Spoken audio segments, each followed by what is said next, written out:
cửa ra để chờ bước chân em phải khờ. Vuốt đôi mi dịu dàng vì nắng mà làm cho trái tim ta rộn vang. Đưa đôi tay anh sẽ nắm lấy đưa em đi về một cõi chỉ riêng mình ta với ta. Người để bao nhiêu nỗi đau phiêu nói hoàng hôn không cần che chở. Em ơi, gì đó em? Phải chăng thường để ban cho nhân sinh tình yêu, để mắt anh chạm mắt em và phút giây này khó quên đến sau này.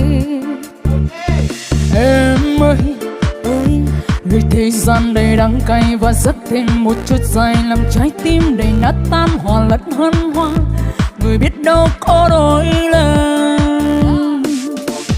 Cô chờ mang cho sẽ ôm niềm đau vô vàn, vẫn